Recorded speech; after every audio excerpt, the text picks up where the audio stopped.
Bismillahirrahmanirrahim. Assalamualaikum warahmatullahi wabarakatuh. Bagaimana kabarnya anak-anak? Alhamdulillah ya, Bapak berharap kalian tetap dalam keadaan sehat walafiat dan berada dalam lindungan Allah Subhanahu wa taala. Anak-anakku sekalian, kita bertemu kembali dalam pembelajaran pendidikan agama Islam dan budi pekerti bersama Bapak. Pada kesempatan hari ini kita masih mempelajari dalam satu tema yang sama dengan dua pertemuan sebelumnya, yaitu mengenai Quran surat Al-Kafirun. Anak-anakku sekalian, seperti biasa ya, sebelum kita belajar, kita dahului terlebih dahulu dengan bersama-sama membaca doa.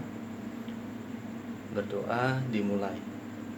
A'udzu billahi minasyaitonir rajim. Bismillahirrahmanirrahim. Raditu billahi rabba wa bil islami dina wa bi muhammadin nabiyya wa rasula rabbi zidni ilma warzuqni fahma amin ya rabbal alamin. Anak-anakku sekalian yang soleh dan solihah, di pertemuan 2 minggu yang lalu kita sudah sedikit membahas tentang surat Al-Kafirun ya, di mana surat Al-Kafirun ini merupakan surat yang mengajarkan kepada kita di dalamnya mengenai kewajiban memiliki sikap toleransi. Kita harus bisa saling menghargai, bisa saling menghormati antar sesama. Kenapa demikian? Karena kita hidup di negara yang penuh dengan kemajukan. Indonesia ini terdiri dari ribuan pulau, terdiri dari ribuan bahasa. Kemudian tidak hanya 1, 2, 3 agama, tetapi ada 6 agama yang dianut oleh masyarakat Indonesia, sehingga perlu kita untuk menanamkan pada diri kita memiliki sikap saling menghormati. Tentu ada manfaatnya ya, ada kegunaannya kita memiliki sikap toleransi. Nah, kemudian surat Al-Kafirun ini merupakan surat yang keberapa anak-anak? Betul, 109 di dalam susunan urutan surat-surat di Al-Quran, dan terdiri dari 6 ayat. Surat Al-Kafirun ini juga disebut sebagai surat Makiyah karena turun di Mekah, dan surat Al-Kafirun juga merupakan salah satu surat pendek ya di dalam Al-Quran. Nah, anak-anak sekalian, sebelum kita masuk pada subtema inti, yaitu menulis Quran surat Al-Kafirun, perlu kiranya Bapak menyampaikan tentang pedoman umum ya, pedoman umum tentang bahasa Al-Quran itu sendiri. Bahasa Al-Quran itu adalah bahasa Arab. Nahnu nazzalna al-Qur'ana Arabiyan, ya kan? Sesungguhnya Al-Quran itu diturunkan dalam bentuk bahasa Arab, dan dalam kaidah bahasa Arab setiap huruf itu pasti berharokat. Jadi penting ya, ketika kita ingin menulis Al-Quran, menulis ayat per ayat di dalam surat Al-Quran, maka setiap hurufnya itu memiliki harokat, atau dalam bahasa Indonesia disebut dengan tanda baca ya. Kalau dianalogikan antara bahasa Arab dengan bahasa Indonesia, yang dimaksud dengan harokat adalah tanda baca. Dan huruf yang terdapat di dalam Al-Quran itu disebut juga dengan huruf apa? Ada yang masih ingat? Ini pelajaran kelas 2 loh ya, pelajaran kelas 2, huruf hijaiyah ya. Jadi setiap huruf yang kita baca itu merupakan komponen gabungan huruf-huruf hijaiyah. Ada berapa jumlah huruf hijaiyah? 29 ya, betul. 29 dari alif sampai ya. A, ba, ta, sa, ja, ha, kho, da, za, terus sampai ya. Itu jumlahnya 29. Ada juga yang menambahkan 2 huruf ya. Dari 29 menjadi 31. 2 huruf tambahannya itu apa? Lam alif dengan ta marbutoh. Nah, kemudian anak-anak, selain itu setiap huruf itu pasti berharokat ya. Kalau tadi yang dimaksud dengan huruf adalah huruf hijaiyah, nah sekarang tinggal harokatnya. Ada yang tahu berapa jumlah harokat yang biasa kita baca dalam Al-Quran atau bahasa Arab pada umumnya? Ada 6. Ada yang masih ingat? Baik, lupa ya, Bapak sebutkan ya. Yang 6 ini kalian silakan tulis di buku tulis supaya ingat kembali mata pelajaran huruf-huruf hijaiyah dan juga jenis-jenis harokat ya. Fathah, doma, kasroh, tanwin, apalagi tasdid dan sukun. Semuanya 6. Diulang ya. Fathah, kasrah, domah, tanwin, tasdid dan sukun.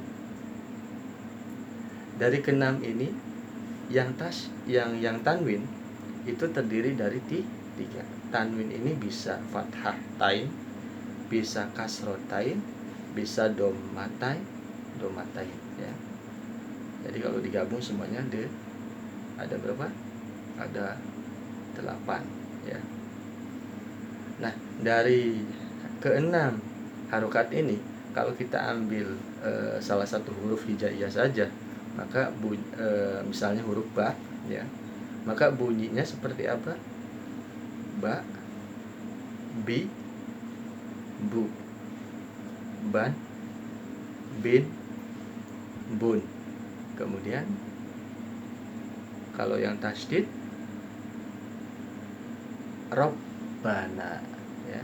Kalau yang sukun ab atau ibe atau ube gitu ya. Itu yang mbaknya disukun. Baik anak-anak.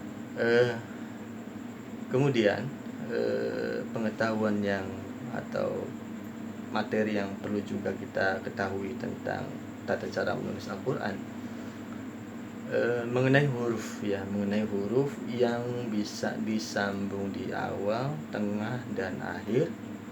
Juga huruf yang hanya bisa disambung di akhir saja. Jadi ada 2 jenis huruf yang bisa. Yang pertama bisa disambung di awal, di tengah, dan di akhir. Dan yang kedua huruf yang hanya bisa disambung di akhir. Nah, huruf yang bisa disambung di awal, tengah, dan akhir itu ada 6.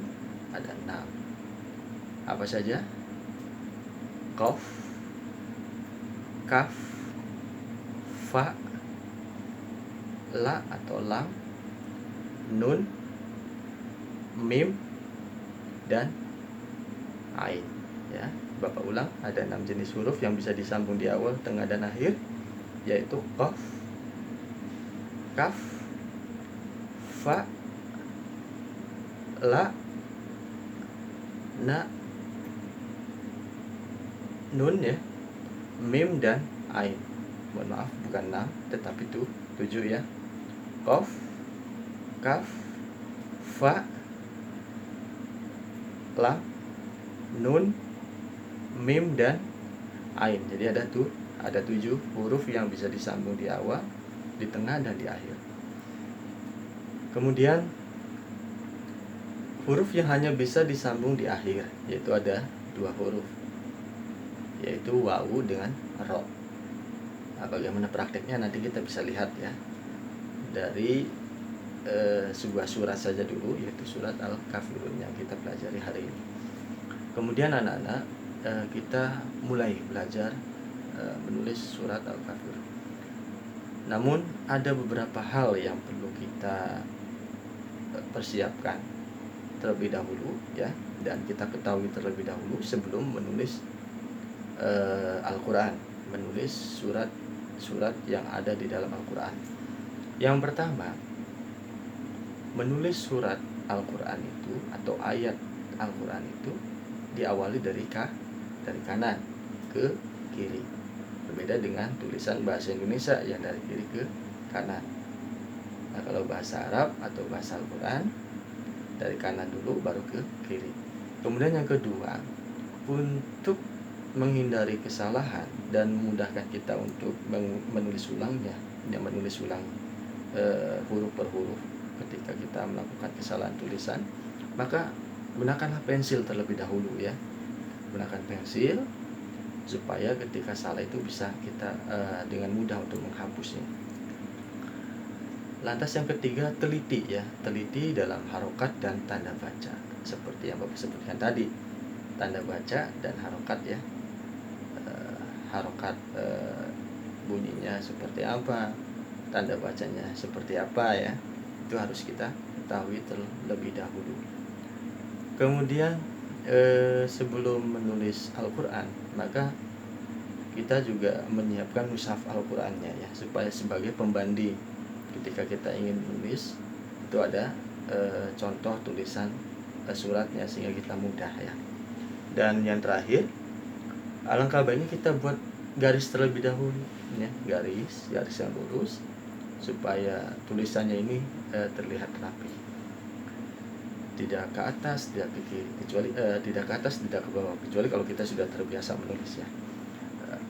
Baiklah anak-anak sekalian, untuk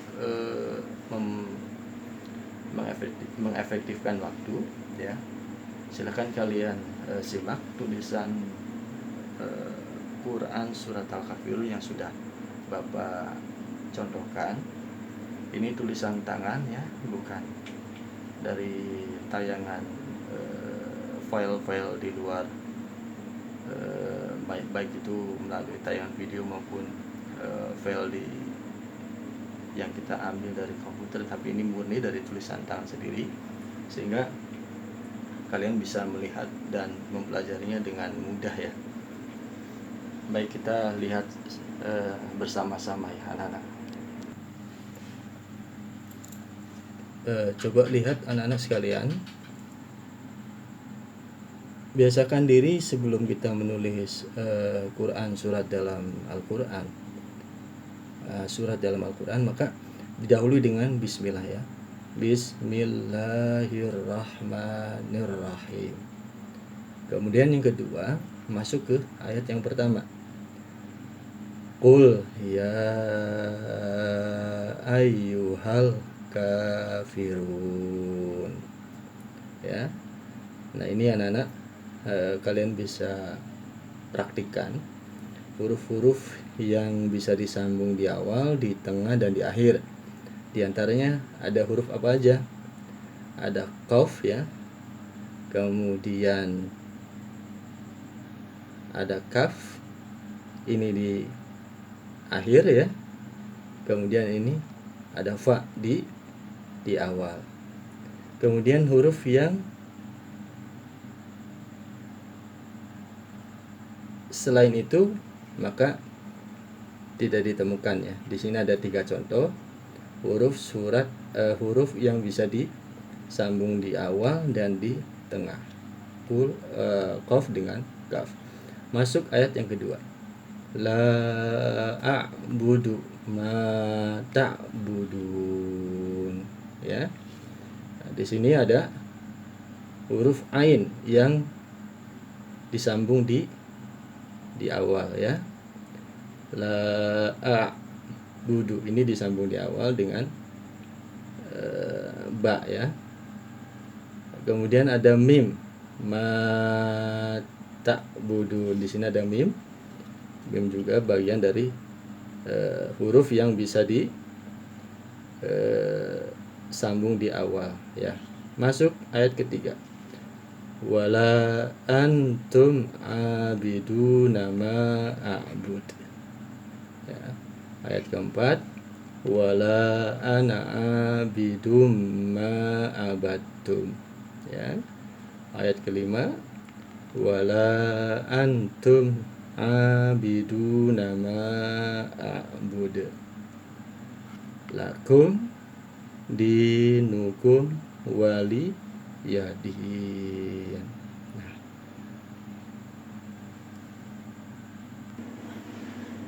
demikian tadi anak-anak, ya, tata cara penulisan Al-Quran. Quran surat Al-Kafirun terdiri dari 6 ayat. Kalian tadi saksikan secara langsung. Nah, sekarang tinggal kalian praktikkan di rumah, ya. Sebelumnya perlu Bapak ingatkan kepada anak sekalian, pada pertemuan minggu besok, yaitu pertemuan yang keempat, telah ada tayangan video mengenai rencana pembelajaran video conference, ya. Silakan kalian pelajari ulang materi tentang surat Al-Kafirun. Dan sebelum kita memulai pembelajaran melalui video conference nanti, usahakan kalian sudah menguasai materinya terlebih dahulu, mempelajari materi Al-Kafirun terlebih dahulu, baik itu tata cara menulisnya, kemudian kandungannya, kemudian mengenai surat Al-Kafirun itu sendiri, surat yang keberapa, ayatnya berapa, termasuk surat Makkiyah, ya kan. Kemudian yang terakhir yaitu mengenai kesimpulan, ya, mengenai kesimpulan dari 3 kali pertemuan itu. Kalian belajar ulang. Sebelum Bapak akhiri, ada kesimpulan yang bisa kita ambil dari materi pembelajaran hari ini. Yang pertama, bahwa surat Al-Kafirun ini merupakan jawaban dari Nabi Muhammad SAW kepada kaum kafir Quraisy, di mana kaum kafir Quraisy meminta kepada Nabi Muhammad untuk menyembah berhala. Kemudian turun Quran surat Al-Kafirun. Kemudian yang kedua, dengan kita mempelajari, membaca, menghafal, menulis ulang, dan menerapkan ajaran-ajaran Quran surat Al-Kafirun, maka keimanan kita kepada Allah akan semakin teguh, ya. Keimanan dan akidah Islam kita ini akan semakin kokoh. Dan yang ketiga, surat Al-Kafirun ini merupakan anjuran kepada umat Islam untuk memiliki sikap toleransi. Nah, anak-anak sekalian, sebelum kita tutup pembelajaran hari ini, ada tugas, ya, ada tugas yang bisa kalian kerjakan di rumah. Silakan kalian perhatikan tulisan berikut ini. Nah, anak-anak sekalian, di sini ada tugas. Kalian silakan salin penggalan ayat-ayat berikut. Kalian buat kolom, ada 5, ya. Di sini ada tulisan Al-Kafirun, sebelah kanannya kalian salin, ya. Kemudian ma ta'budun kalian salin. Kemudian abiduna kalian salin. Kemudian wala antum kalian salin ulang. Kemudian waliyadin kalian salin ulang. Jadi kalian buat kolom terlebih dahulu seperti ini. ya, seperti ini. Kemudian kalian saling ulang. Baiklah anak-anak, Bapak kira cukup pertemuan yang ketiga. Kita ketemu di pertemuan berikutnya. Tetap semangat, jaga kesehatan, jangan lupa berbakti kepada orang tua. Nasrun minallah wa fathun qarib. Assalamualaikum warahmatullahi wabarakatuh.